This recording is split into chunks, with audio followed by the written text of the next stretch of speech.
एवं धर्म प्रेमी बंधुओं, कल हमने चर्चा शुरू की थी एक अच्छे जीवन का आरंभ कहाँ से हो। वैसे हम लोग एक सुनियोजित ढंग से जीवन जीना चाहते हैं। जैसे हम लोग कोई काम प्लानिंग के अनुसार करते हैं, ऐसे ही अपनी ज़िंदगी को अभी हम लोग सुनियोजित ढंग से करना चाहते हैं। लेकिन जीवन सुनियोजित ढंग से नहीं होता है, और इसमें जो होता भी है वो गोपनीय है। उसी को प्रारब्ध कहते हैं। उसको कोई भी नहीं समझ सकता है। ज्यों ज्यों हम जीवन जीते जाते हैं त्यों त्यों वो खुलता जाता है। जीवन जीने वाला व्यक्ति अपने भीतर ध्यान दे तो उसकी जो प्रेरणा है वो उसको सही ढंग से दिशा दे सकती है। इसलिए संत महापुरुष कभी ये भी कहते हैं कि जो भीतर बैठा हुआ परमात्मा है उससे मिलिए, उससे ध्यान बनाइए, उससे लगन बनाइए, उसकी सुनिए और उसी के संकेत से धीरे धीरे आगे बढ़िए।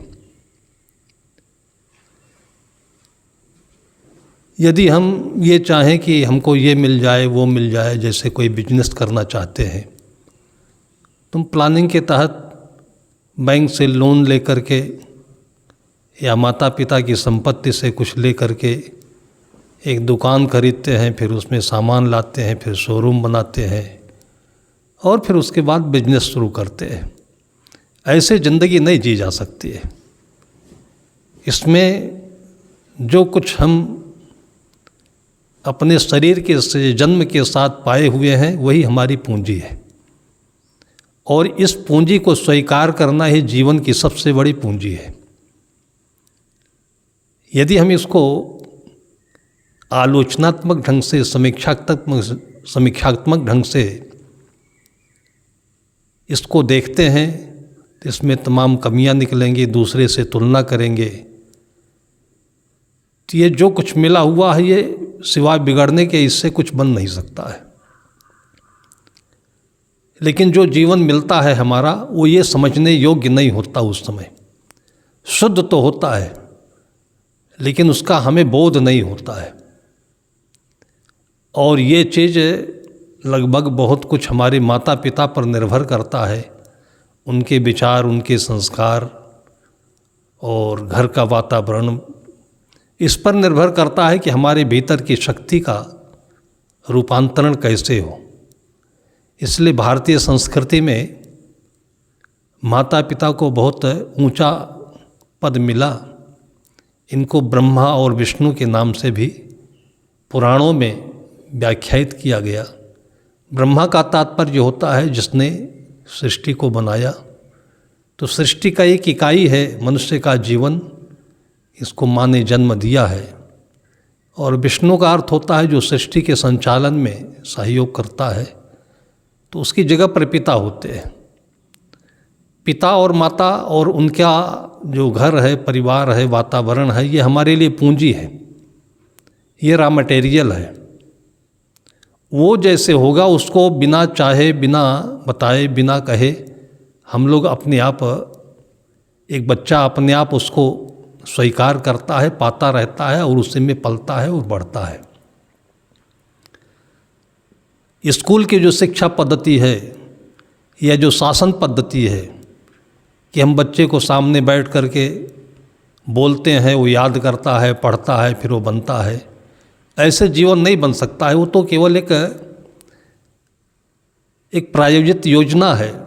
कितना याद कर लिया और पढ़ लिया और एग्ज़ाम में बैठ गए, फिर पास कर लिया, ऐसे ज़िंदगी पढ़ी भी नहीं जाती और ऐसे ज़िंदगी में पास होता भी नहीं व्यक्ति।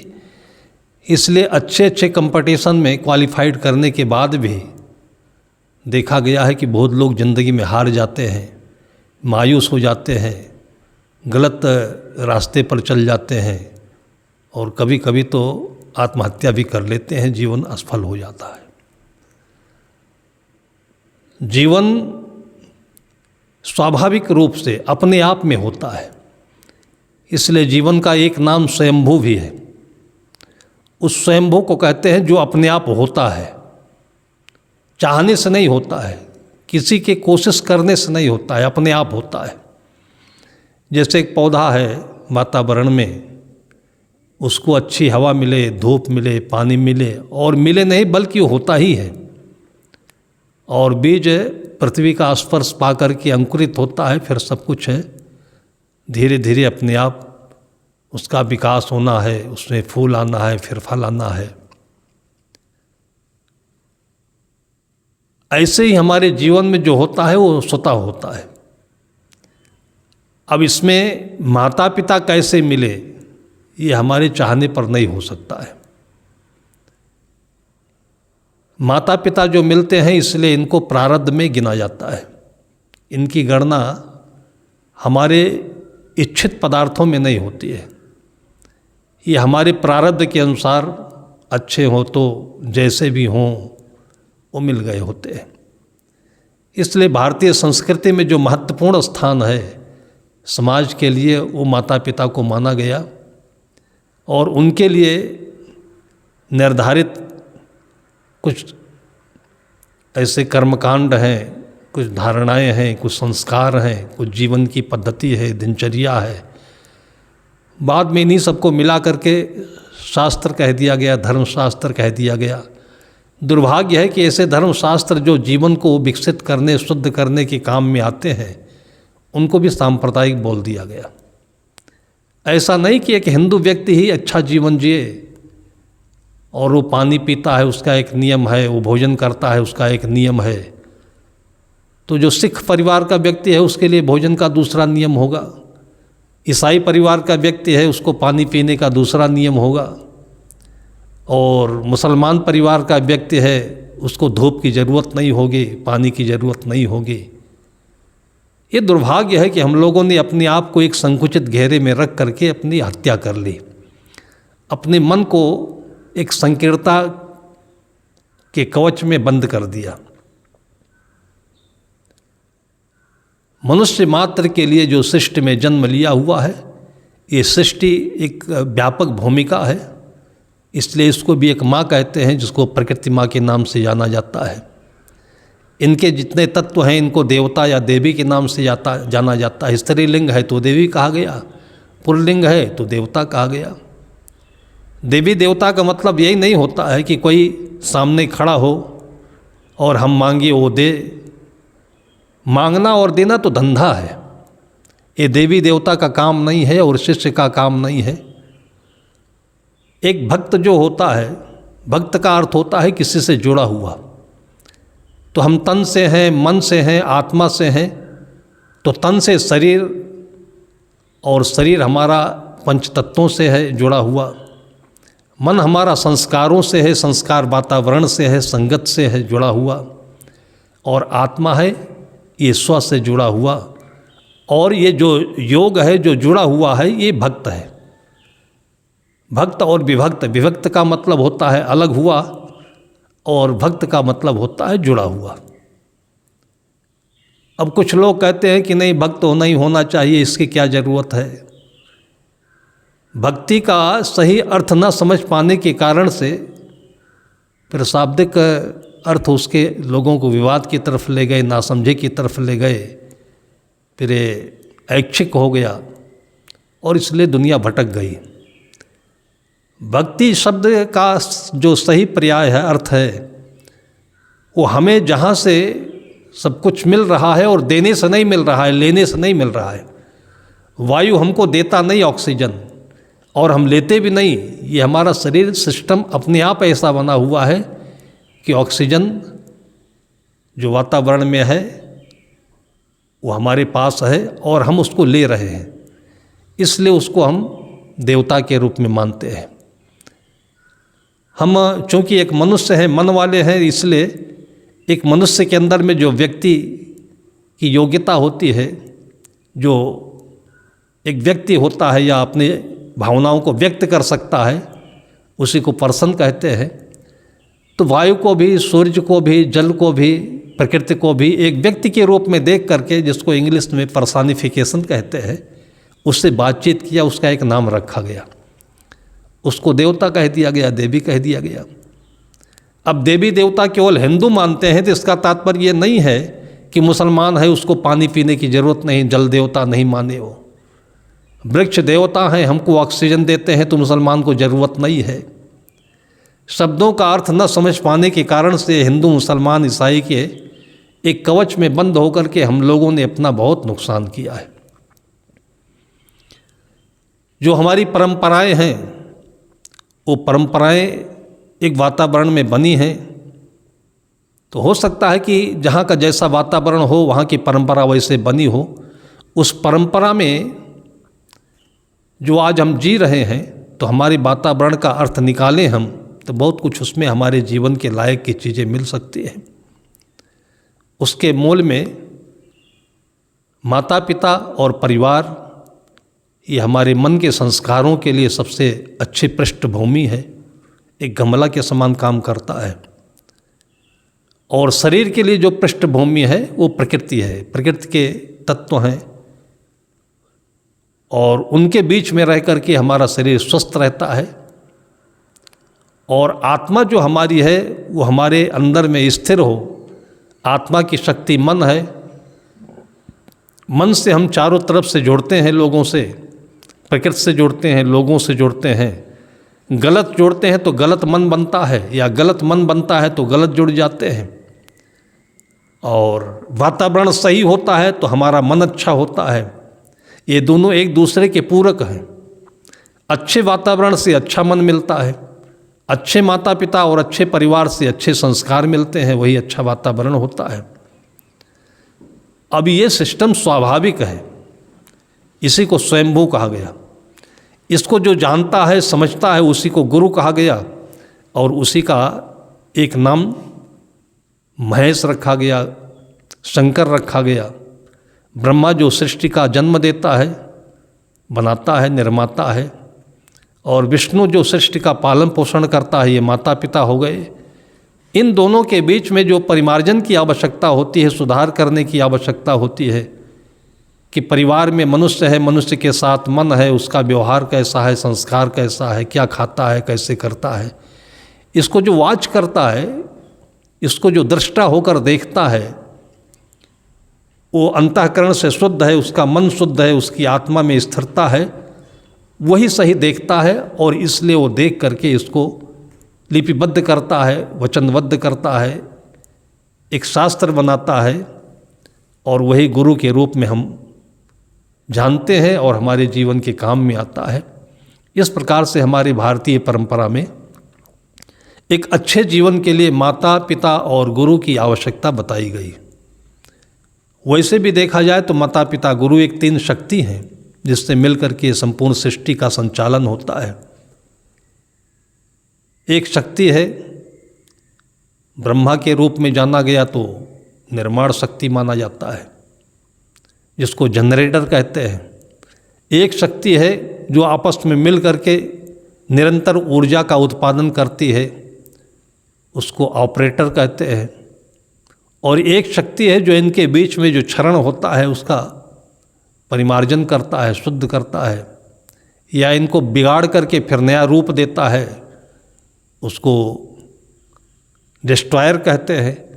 तीनों के एक एक अक्षर ले लिए गए, जी जनरेटर, और ओ ऑपरेटर, और डी डिस्ट्रॉयर, और तीनों को मिला करके GOD गॉड बन गया। यही ईश्वर है। ईश्वर शब्द में ये शक्ति निहित है, और इसी को भौतिक विज्ञान में जब पढ़ाया जाता है तो इलेक्ट्रॉन, न्यूट्रॉन, प्रोटॉन, तीन कणों के रूप में पढ़ाया जाता है। ये तीन कण तीन शक्ति का कार्य करते हैं, इससे मिलकर सृष्टि संचालित होती है। भाषाएं बदलती रहीं लेकिन सत्य एक ही है। पहले दर्शन की भाषा में हम थे, उससे पहले वैदिक भाषा में हम थे, फिर पीछे से हम पौराणिक भाषा में आए, उपनिषदों की भाषा में आए, फिर विज्ञान की भाषा में आए, फिर इसी को व्यवहार की भाषा में पहुंच गए। लेकिन तीनों सभी भाषाओं का जो भाव है, जिसमें जो सत्य है वो ये है तो एक अच्छे जीवन को हम शासन के तरीके से बता करके बच्चों को सुधार में नहीं ला सकते हैं, अच्छा नहीं बना सकते हैं। जैसे कि स्कूलों का सिस्टम चलता है कि एक बच्चे को हम कोचिंग दे करके स्कूल में पढ़ा करके किताब रटा करके और MBBS बना लेते हैं, MD कर देते हैं और IAS बना लेते हैं। ऐसे ज़िंदगी नहीं बन सकती। ज़िंदगी स्वतः आई है, स्वतः बनेगी और स्वतः ही इसमें जो होता है वो होता है। अब हमारे भीतर में इस ज़िंदगी के लिए जो एक शक्ति है वो है आत्मा, जिसको चेतना कहते हैं। ये शक्ति का अर्थ ये नहीं होता है कि हम सब कुछ कर सकते हैं। इस शक्ति का अर्थ है कि हम इस सब कुछ जान सकते हैं, कर कुछ नहीं सकते। करने वाली शक्ति तो ये प्रकृति है। जिससे शरीर है, ये आज बच्चा है, कल जवान होगा, फिर इसके बाद बूढ़ा होगा, फिर मृत्यु को प्राप्त होगा और ये सबके साथ होगा। ये प्रकृति है। हमारी चेतना, हमारा ज्ञान, हम ठीक से उसका उपयोग करें, उसको ठीक से योग में रहें, उसके ठीक से योग में रहें। और वही है कि मन हमारा स्थिर हो, मन चंचल ना हो, और तब हमारा प्रकृति से योग अच्छा होगा। जिस वातावरण में है उसका संस्कार अच्छा मिलेगा और उसके बाद हमारा जीवन के संचालन अच्छी तरह से होते रहेगा। तो इस प्रकार से कुल मिलाकर के एक अच्छे जीवन का निर्माण हुआ। ये चाह कर नहीं होता है। इस चीज़ को न समझ पाने के कारण से हम लोग स्वयं अच्छा जीवन नहीं जीते हैं, लेकिन अपने बच्चों से अच्छे जीवन की अपेक्षा करते हैं और उसको बताने की कोशिश करते हैं, तू ऐसा मत कर, तू वैसा कर। माता पिता जो स्वयं में जीते हैं वही बच्चों को बताना हुआ। उनका भोजन जो स्वयं खा रहे हैं, अब बच्चे तो अभी अभी जन्म लिए, उनका भोजन तो प्रकृति ने दिया, माँ का दूध है, उसमें नमक नहीं मिला हुआ, चीनी नहीं मिली हुई है, उसमें खटाई नहीं है, उसमें छौंक बघार नहीं है। तो बच्चा तो कभी ऐसे डिनाई नहीं करता है, वो कभी ऐसा नहीं कहता है कि इसमें ये नहीं मिला वो मिला है, स्वीकार कर लेता है। बचपन के इस शक्ति को, इस भाव को, इस वातावरण को यदि हम पढ़ते, समझते और ऐसा ही स्कूलों में एक वातावरण बनाते तो शायद आज हमारी इच्छाएं इतनी विकृत रूप नहीं लेती जो अनंत इच्छाओं के जाल में हम लोग अपनी ज़िंदगी को बर्बाद कर रहे हैं। जो प्रकृति ने हमको चीज़ें दी हैं, सहजतया उसकी हमारी भूख होती है। भूख से हमारा योग होना चाहिए, इच्छा से योग नहीं होना चाहिए, हमारी भूख से योग होना चाहिए। इसलिए इसका मेडिएटर भूख है, हमारी भावनाएं हैं।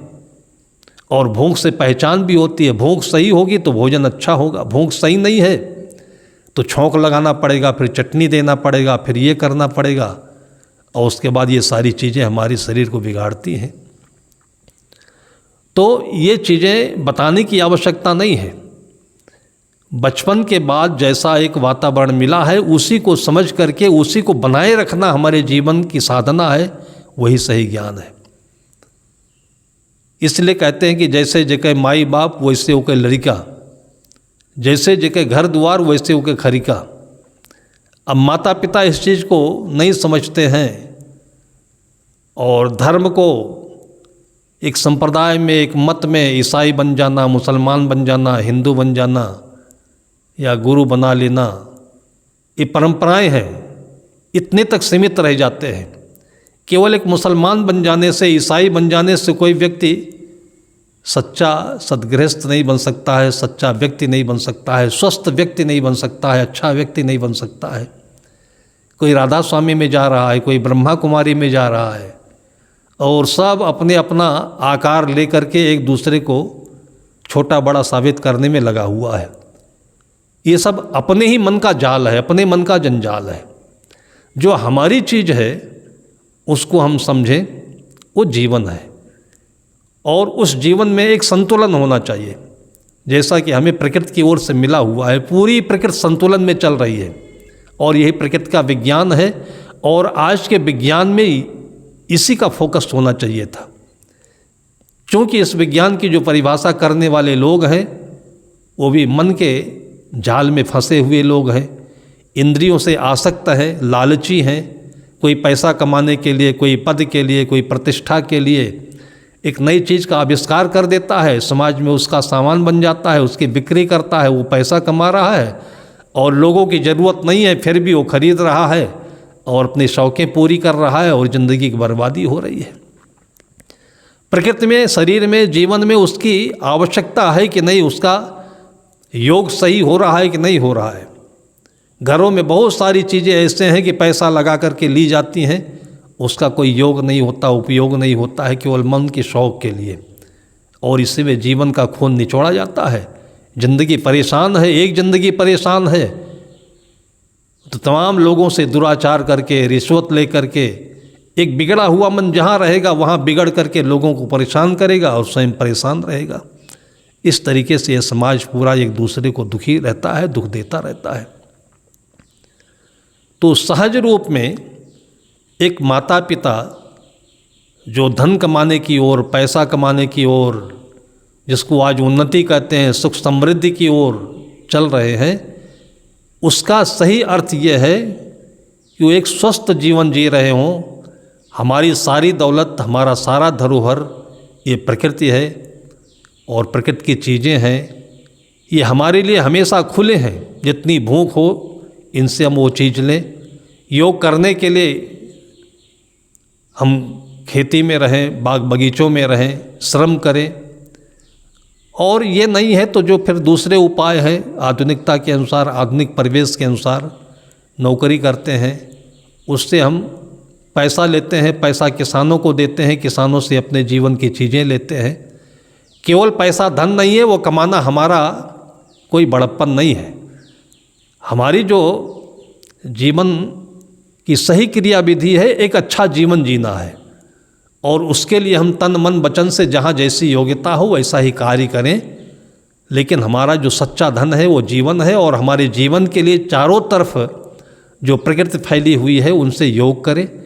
कितना करें? जितनी आवश्यकता हो, जितनी भूख हो, उसी के इर्द गिर्द में रह करके हम अगर चलते तो आज व्यक्ति इतना लालची नहीं होता, व्यक्ति व्यक्ति के साथ दुराचार नहीं करता, अन्याय नहीं करता, और प्रकृति के साथ भी ये जो आज हो रहा ये नहीं होता। अच्छे जीवन की पहचान होनी चाहिए। अच्छे जीवन को पहचाना हुआ जो माता पिता हैं ये अच्छे भक्त होते हैं, इन्हीं को भक्त कहा जाता है। इनके आचरण और इनके संस्कार ये वो वातावरण बच्चे के लिए देते हैं कि बच्चों को फिर यही गुरु बन जाते हैं, यही वातावरण उनके ज्ञान का स्रोत बन जाता है, और जो कुछ उनको समझना चाहिए उनके भीतर से ज्ञान के रूप में अपने आप प्रकट होने लगता है। उसी को अंतर्ज्ञान कहते हैं।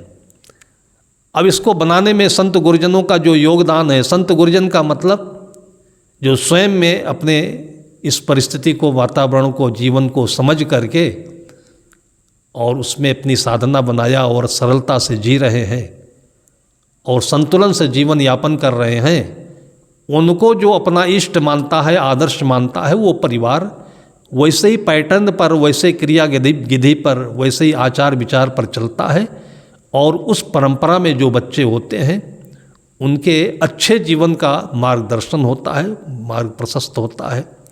और इसी को हम कहते हैं कि पुण्य साथ में है तो अच्छे माता पिता हमें मिलते हैं, अच्छा परिवार मिलता है। लेकिन ये भी अपने बस की बात नहीं है। ये नहीं है, उसके आगे भी कई विकल्प होते हैं कि हम थोड़ा बड़े होते हैं तो हमारी अपनी चेतना जागृत होती है।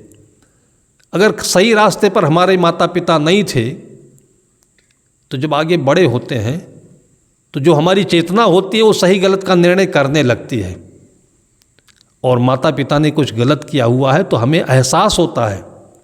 अब चूंकि वो अपने माता पिता है इसलिए उनको हम अनादर की दृष्टि से नहीं देख सकते, निंदा नहीं कर सकते, लेकिन समीक्षा कर सकते हैं और उचित अनुचित को समझ करके अपने हेतु के लिए, अपने स्वास्थ्य के लिए, अपने कल्याण के लिए हम उस मार्ग को चयन कर सकते हैं। और होता भी ऐसे है, हमने देखा कि हमारे संपर्क में आने वाले एफसीआई में बहुत अच्छी पोस्ट पर काम करते थे और रंध फंद करके पैसा भी अच्छा कमाया। और जैसे कि शास्त्रों में कहा भी गया है, हमारे पूर्वज कहते भी है कि जैसे लाभ बढ़ता जाता है वैसे लोभ भी बढ़ता जाता है। ये साइड इफेक्ट है। इसलिए संत महापुरुष कहते हैं कि जो लाभ हम कमाते हैं उस लाभ को अपने जीवन के हित में उपयोग करने के लिए भी हमारे अंदर में चेतना होनी चाहिए, बोध होना चाहिए, ज्ञान होना चाहिए। श्रद्धापूर्वक उसका उपयोग करें। तेन त्यक्तेन भुंजीता माँ गृधा कस्वे धनम। त्याग पूर्वक उस लाभ का उपयोग करें अपने जीवन के लिए, और त्याग होगा तो सबके लिए होगा, दोनों के लिए हमारे जीवन में वो हितकारी होगा। बहुत अच्छा उन्होंने पैसा कमाया।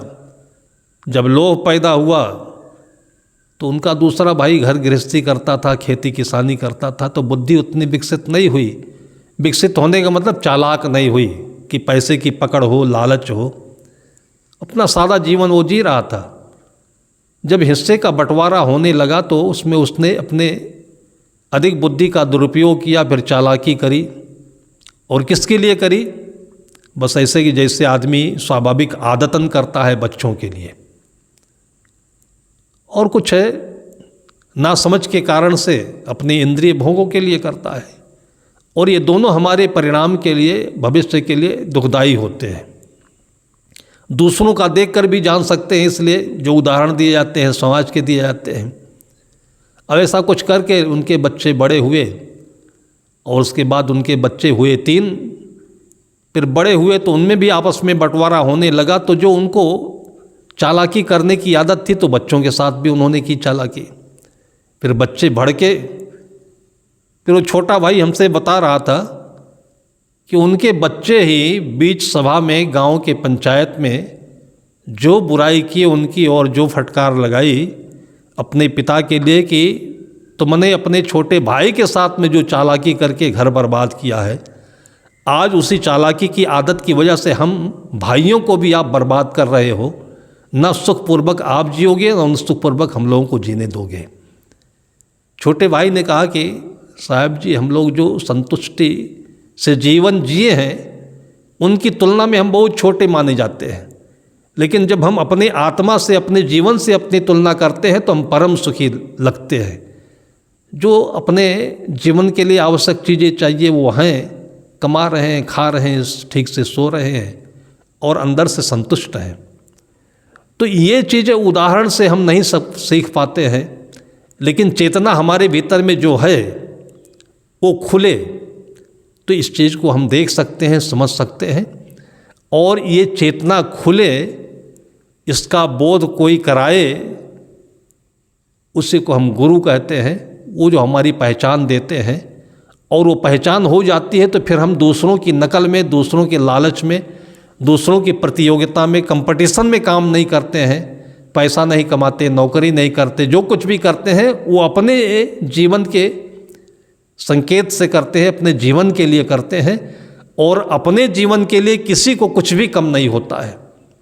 अपने जीवन की अपने से तुलना की जाए तो कोई भी गरीब नहीं है, कोई अमीर नहीं है। जो कुछ भी है वो इस संसार का है, इस प्रकृति का है, अनादि अनंत का है, यहीं का है, यहीं रहेगा। भूख से ज़्यादा हम खा नहीं सकते हैं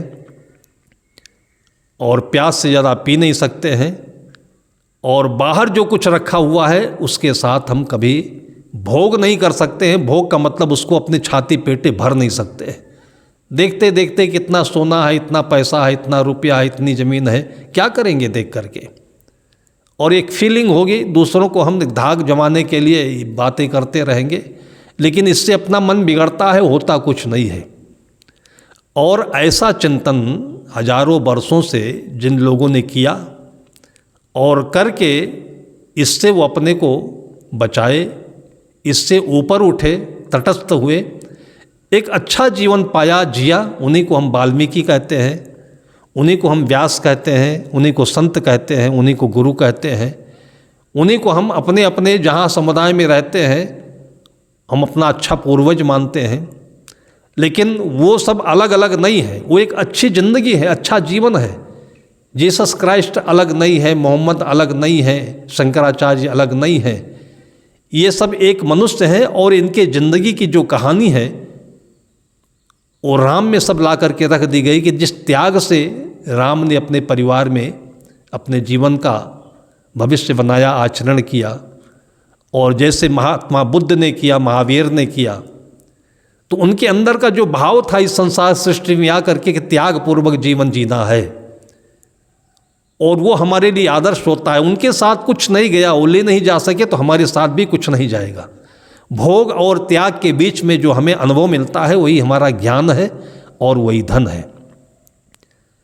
और इसको हम अगर फिलॉसफी की किताब में लिख दें, स्कूल में इसको पढ़ाएं तो कोई समझदार हो जाएगा, ये अपेक्षा रखना भी बेईमानी है। ये हम जीते हैं तो हमारे आसपास के वातावरण में एक सुगंधी आती है, और वही सुगंधी जो पाता है तो सबके भीतर की चेतना है वो खुलती है। जैसे एक व्यक्ति के साथ हम अच्छा काम करते हैं तो उस व्यक्ति को हम उपदेश दें या ना दें, उसके साथ हम कुछ अपेक्षा रखें या ना रखें, लेकिन उसके मन में जो भाव जगता है उस भाव से ही उसके अंदर जो परिवर्तन आता है वो दिव्य होता है, वही चमत्कार कहलाता है। अभी कल ही हमारे पास संत उपकार साहब का फ़ोन आया था और बड़ी गजब की बात उन्होंने बताई। 2-4 दिन पहले अभी एक मदर्स डे, मातृ दिन दिवस का लोगों ने एक पर्व मनाया। वैसे तो भारतीय संस्कृति में इसके लिए पूरे 15 दिन रखे गए हैं कि पूरे साल भर हम दुनिया के प्रपंच में उबे रहते हैं, डूबे रहते हैं, लेकिन ऐसे ही भारतीय संस्कृति में कुछ पर्व बनाए गए कि उससे ऊपर उठ करके हम उन लोगों की याद करें, उन लोगों के सानिध्य में रहें, और उसी को उपवास कहते हैं, पर्व कहते हैं। उसी में माता पिता भी एक पर्व के हमारे इष्ट हैं। तो उस पर्व को मनाने के लिए वो व्यक्ति, एक लड़का, वो संत उपकार साहब के पास आया आश्रम पर। उसको पता नहीं था कि कैसे मनाया जाता है, क्या कर सकते हैं हम। तो उसने पूछा इनसे कि आज मदर्स डे है तो माँ के लिए मैं क्या कर सकता हूँ। लोग फूल गुलदस्ते ले जाते हैं, खिलौने ले जाते हैं, और माँ के मनोरंजन की चीज़ें ले जाते हैं, साड़ी ले जाते हैं, मिठाई ले जाते हैं। ये मदर्स डे नहीं कहता है। संत थे इसलिए उन्होंने अपने संत जीवन की परिभाषा के अनुसार, उसके अनुरूप उन्होंने उसको समझाया कि देखो भाई, बचपन से लेकर के अभी तक माँ ने तुम्हारे साथ बहुत कुछ किया होगा। वो फोटो दिखाई एक उन्होंने कि बच्चा नग्न खड़ा हुआ है, वो शौच करके आया हुआ था। बच्चा है, अभी अपने हाथ से शौच नहीं कर सकता है, सफाई नहीं कर सकता है, तो खड़ा हुआ है और पीछे से लोटा में पानी डाल करके उसकी टट्टी को माँ साफ कर रही है। उस फोटो को दिखा करके उस संत ने कहा, क्या ऐसा तुमने कभी अपनी ज़िंदगी में किया है? तुम्हारी माँ रोज़ सवेरे उठकर तुमको तेल की मालिश करती थी, तेल बुकवा लगाती थी। क्या तुमने कभी बैठकर अपनी माँ के पास अपने माँ के पैर दबाए हैं? तुम्हारी माँ तुमको दुलारती थी। इतने दिन हो गए, तुम कभी अपनी माँ के पास बैठ करके उसके सिर पर, उसके पैर पर हाथ रखे हो? जब ये पुरानी बातें याद दिलाया उन्होंने, तो उसने कहा कि मैं तो इन्हें कभी नहीं किया, अपने घन चक्कर में भूला हुआ हूँ। बात यह थी कि वो MBA करके एक बिजनेस शुरू किया था, और ऐसे स्कूल की पढ़ाई से कुछ भी काम नहीं होता है, बिजनेस भी नहीं होता है। पढ़ाई के बाद में रिहर्सल किया जाता है, प्रैक्टिकल किया जाता है। उसके लिए हम किसी दुकान पर थोड़े दिन काम करते हैं। वकील बनना है तो किसी वकील के साथ थोड़ी दिन हम उसके साथ में रहते हैं, संगत में रहते हैं। डॉक्टर बनना है, डॉक्टर के साथ रहते हैं। इसी को संत महापुरुषों ने उपासना कहा, संगति कहा, वातावरण कहा। अच्छे माता पिता का पुत्र बनने के लिए अच्छे माता पिता का ऐसे साथ होना चाहिए। तो पुरानी बातें याद दिलाई तो संत ने पूछा, तुमने कभी किया क्या? कहा, मैं अपने बिजनेस में डूबा हुआ हूँ, तनाव में हूँ। बिजनेस शुरू किया था और पैसा डूब गया। तो उन्होंने कहा, डूबा इसीलिए कि तुम्हें चाहिए था कि पहले तुम किसी दुकान पर जा कर के नौकरी करते, ऊपर से नौकरी करते, अंदर से सीखते। वो तुम्हारी सही शिक्षा होती, वास्तविक जमीनी धरातल की शिक्षा होती। माँ के पास भी तुम कभी बैठे नहीं। अब आज तुम पूछ ही लिए हो तो आज ऐसा करो कि तुम माँ के पास जाना और माँ के पैर के पास बैठ करके उनके पैर दबाना। तुम यही आज तुम्हारे लिए सबसे अच्छा ये पर्व होगा मातृ दिवस का। नया लड़का था, उसको कुछ अच्छी लगी ये बातें, फिर जा कर के उसने शाम के समय अनायास ही, जो कभी नहीं बैठता था अपनी माँ के पास, क्यों नहीं बैठता था कि दिमाग तो बाहर घन चक्कर काट रहा है। और इसलिए संत महापुरुष कहते हैं कि कहीं बैठोगे तो तुम्हारा समाधान हो जाएगा, दौड़ते रहोगे तो दौड़ते रहोगे। कभी बैठना भी चाहिए, कहीं एकांत में वृक्ष के नीचे बैठो, गुरु के पास बैठो, बड़ों के पास बैठो, अनुभवी के पास बैठो। बैठने का मतलब ये होता है कि उनके साथ रहो और चलो और जियो। उमा के पास बैठा, फिर धीरे धीरे पाँव दबाया। माँ को ऐसा लगा कि इतने वर्ष हो गए, आज तक कभी ये बेटा मेरे पास इतनी भावना से नहीं आया है। और माँ देखती भी रही कि बेटा मेरा परेशान है, तनाव में रहता है। फिर माँ उठ के बैठ गई, फिर उसके सिर पर पीठ पर हाथ फेरा और उसके बाद फिर हाल चाल पूछा। थोड़ा थोड़ा उसको एहसास तो हो रहा था कि बेटा परेशानी में है। फिर केवल उसने इतना बार कहा कि आज बेटे तुम हमारे पास कैसे आ गए।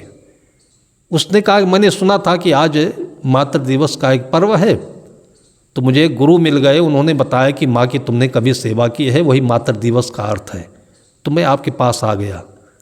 तो माँ ने अपने मन में सोचा कि ये छोटा था तो हमेशा मेरे पास रहता था, आज आया हुआ है तो आज इसे मैं कुछ एक आशीर्वाद के रूप में, गिफ्ट के रूप में कुछ दे दूँ। फिर कहते हैं वो लड़का बता रहा था कि फिर अपना बेड उठा करके उसने बेड के नीचे ही, उसके पति दिवंगत हो गए थे, उसका पेंशन उसके नाम आता था, तो कुछ वो संजो करके रखती रही होगी। तो उसी दिन उसने पहली बार में ही उसको 5 लाख रुपए गिफ्ट के रूप में दिया। तो 5 लाख रुपए तो कोई बड़ी बात नहीं होती है, 5 रुपए भी बड़ी बात होती है, रुपए की बात नहीं, लेकिन माँ ने जो दिया उसको, उसका दिल इतना भर आया कि वो सारे अपने तनाव को भूल गया और हानि को भूल गया और टेंशन उसका दूर हो गया। और उसके बाद फिर वो जो काम शुरू किया दुकान का, फिर उसी दुकान पर जो इतना बहुत कुछ नुकसान उठाया था, फिर धीरे धीरे उसमें जो तरक्की हुई, जो बदलाव हुआ, फिर तब आकर के वो संत के पास अपनी पूरी कथा बताई कि आपने जो मुझे एक रास्ता दिया, सुझाव दिया, और माँ ने उसका जो आशीर्वाद दिया, उसका जो लाभ मिला, वो सबसे बड़ा लाभ हमारे मन की शुद्धि थी। और उसका जो सुंदर प्रभाव पड़ा वातावरण में कि हमारा डूबता हुआ बिजनेस ऊपर आया और आज मैं एक अच्छी हालत में ज़िंदगी जी रहा हूँ। ये संत महापुरुषों की दया है, कृपा है। और इसी चक्कर में पढ़ करके फिर मैंने उनको, संत जी को समझाया कि देखिए, बताया कि आज जो संत महापुरुषों के या अपने माता पिता के या अच्छे वातावरण के संगत के योग में नहीं है और मनमानी घूमते हैं, उल्टे सीधे लोगों के पास खाते पीते बैठते हैं, मन बिखर जाता है, उल्टा सीधा संस्कार बन जाता है, खर्चे इतने बढ़ जाते हैं, तंग आ जाता है, फिर पैसे की ज़रूरत होती है, पैसे के लिए पत्नी को तंग करता है, परिवार वालों को तंग करता है, चोरी भी करता है, रिश्वतखोरी करता है, और ऐसे करते में उसकी ज़िंदगी इतनी उलझ जाती है कि ज़िंदगी के जितने भी समाज के अपकर्म हैं, दुष्कर्म हैं, बुरे कर्म हैं, वो सारे कर डालता है। और जिस दिन ये घटना घटी है, उसी दिन की ये घटना मैंने समाचार में पढ़ी थी, मैंने संत उपकार साहब को सुनाया।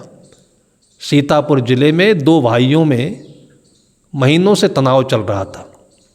पिताजी दिवंगत हो गए, माँ थी, और पिताजी से संपत्ति जो मिली वो थोड़ी नहीं थी, 100 बीघे की ज़मीन थी। और दोनों भाई अलग हो गए और बंटवारे में कुछ लेन देन में अभी थोड़ा सा कुछ बाकी रहा होगा। और सुलझा करके, सुलझे हुए मन से, संतुष्ट मन से, एक श्रद्धावान मन से, आस्थावान मन से, त्याग मन से अगर ये मैटर सामने रखे होते तो दोनों भाइयों में वो प्रेम होता जो राम और भरत में हुआ था। लेकिन कहीं न कहीं त्रुटि रह गई कि ये संस्कार आया नहीं और तनाव यूँ बढ़ा कि कोरोना वायरस जैसे उसके दिमाग में जो विचार आया कि एक दिन वो विचार लेकर के वो, और शायद इसी मदर्स डे के दिन में, उपलक्ष्य में, वो भाई का परिवार जो रहता था वो पत्नी और बच्चों को लेकर लखनऊ में रहते थे, घर पर केवल उसका पति रहता था, खेती करता था, अपनी माँ के साथ में रहता था।